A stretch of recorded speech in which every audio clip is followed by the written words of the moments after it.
আসসালামু আলাইকুম রহমতুল্লাহ। প্রিয় দেশবাসী, আমরা এই মুহূর্তে রয়েছি এটা হলো লক্ষ্মীখালী নাকি লক্ষ্মীখালী বাজারের ভিতরে জামাল। আপনার ছেলের নাম কি?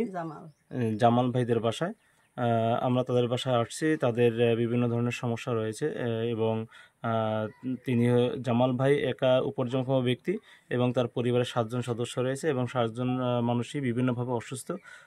আমরা আসছি তার জামাল ভাইয়ের আম্মার কাছ থেকে কিছু কথা শুনবো। তো চাচি, আপনার ছেলের নাম কি? জামাল। আচ্ছা, ইনি কি করেন, পেশায় কি? ইনি একটু সিএনসি চালায়, মানে অটো রিক্সা, তাই না? ছোট মিশুক গাড়ি চালান। আচ্ছা, তাহলে এই মিশুক গাড়িটা কি তার নিজের নাকি ভাড়ায়? তা ভাড়া কত টাকা দিতে হয়? 300 টাকা দেওয়া লাগে। 300 টাকা ভাড়া দিতে হয় এবং আনুষঙ্গিক আরো খরচ 100 টাকা চার্জে দেওয়া লাগে, চার্জে দিতে হয়। মোট 400 টাকা খরচ। কিন্তু 400 টাকা তার দেওয়ার পরে দৈনিক কত টাকা তার আয় হয়? অত টাকা করতেন 200-300 টাকা থাকে, 200-300 টাকা থাকে। হ্যাঁ, তো কিস্তি টানতেও পারে না, বাজার ঘাটও দেখতেন না। আচ্ছা, আপনার কি কি সমস্যা রয়েছে? মানে আপনার আমার তো ওই হাড় ক্ষয়, তারা হাড় ক্ষয়, আমার মাইয়ের কিডনির সমস্যা 2 দিয়ে। আপনার মেয়ে? হ্যাঁ। তাহলে আপনার ছেলে মেয়ে কয়জন? আরো সে ভর্তি, আমার 3জন ছেলে মেয়ে। 3জন ছেলে মেয়ে। তা জামাল ভাই ইনি ছোট, মেয়ে, এরপরে ছেলে, 2 মেয়ে আর 1 ছেলে। জামাল ভাই সবার ছোট। জামালি একটাই ছেলে, ওই ছেলে গাড়ি চালাচ্ছে, একমাত্র উপার্জন ক্ষমতা ওই ছেলেই। তাহলে একমাত্র উপার্জনক্ষম ব্যক্তি হলো আমাদের জামাল ভাই। তিনি চালাইয়ে পারে না, হরবে কিছু। হ্যাঁ, এবং জামাল ভাই অসুস্থ, তাই না? জামাল ভাই অসুস্থ। জামাল ভাই কি হয়েছে?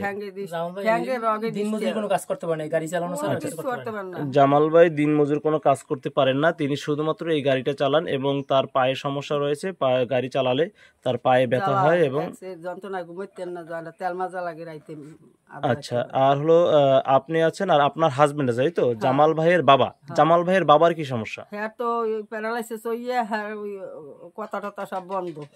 5 বছর। আচ্ছা, আজকে 5 বছর প্লাস জামাল ভাইয়ের বাবা প্যারালাইজড হয়ে বিছানায় রয়েছেন এবং তিনি শুধুমাত্র তাই না, মানসিক ভারসাম্য হারিয়ে ফেলেছেন, অর্থাৎ মানসিক রোগী। এবং পাশাপাশি হলো জামাল ভাইয়ের যে বোন, তিনি হলো কিডনি রোগী। এই মুহূর্তে তিনি আরশিবেট হসপিটালে রয়েছেন। এই আরশিবেট হসপিটালে কতদিন যাবত? এই 10-12 দিন, 15 দিন ওই পরে। এই 15 দিনের মতন তিনি আরশিবেট হসপিটালে রয়েছেন। এবং এই যে এতগুলো মানুষ অসুস্থ এবং জামাল ভাইয়ের পরিবারে তার 2টি ছেলে মেয়ে রয়েছে এবং এই অসুস্থ বাবা প্যারালাইজড রোগী, মা তার হার্টডিক হয় এবং পাশাপাশি তার রয়েছে গ্যাস্ট্রিক আলসারের সমস্যা। এত কিছু সমস্যা জর্জরিত এবং নিজেও অসুস্থ। এই অবস্থায় তার প্রায় 2.5 লক্ষ টাকা লোন রয়েছে, কিস্তি রয়েছে। এই কিস্তিটাও তিনি টানতে পারছেন না এবং সেই কিস্তিটা ডিফল্ট হয়ে যাওয়ার কারণে এনজিওরাও বিভিন্নভাবে তাকে চাপ প্রদান করে আসছে। এমতো অবস্থায় জামাল ভাই খুবই অসহায় অবস্থা রয়েছে। আমার কাছে 2 বার গেছিল। এবং আমার সাথে রয়েছেন আমাদের প্রিয় মিঠু ভাই, সাইকেল বাজারের অনার।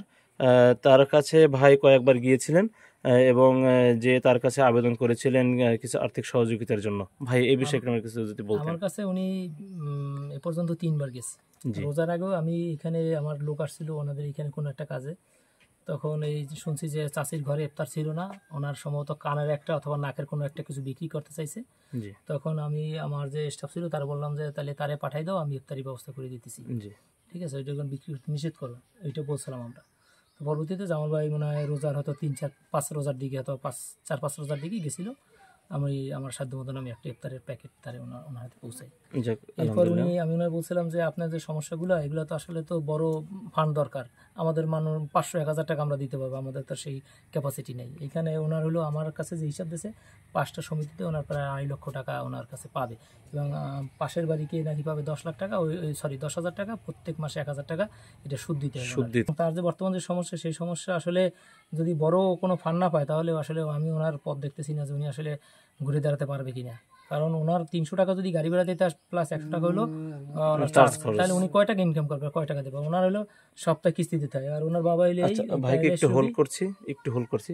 আপনারা দেখতে পাচ্ছেন ভাইয়ের যে বাবা, এই হলো বৃদ্ধ বাবা, সে প্যারালাইজড অবস্থায় রয়েছেন এবং তিনি হলো মানসিক ভারসাম্যহীন রোগী। তিনি পাশেই হলো তার ছোট্ট ভাঙা ঘর রয়েছে।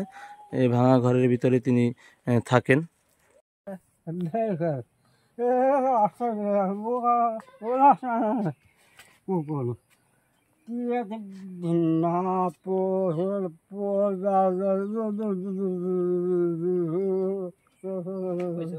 এই মুহূর্তে আমাকে যদি কেউ যদি কোনোভাবে একটা গাড়ির ব্যবস্থা করে দেয়, এই ওনার বাড়ির দলিলটা তার কাছে থাকবে এবং উনি আস্তে ধীরে মানে কর্জে হাসানা হিসেবে সেটা পরিশোধ করবে, এরকম কেউ যদি থাকে তাহলে সে সেটা মানে সে পরিশোধ করবে এবং বাড়ির দলিল হিসেবে মনে করেন জামানত হিসেবে বাড়ির দলিলটা তার কাছে থাকবে এবং যে কোনো স্ট্যাম্পিং যে কোনো কাগজপত্র সেটা সে দেবে।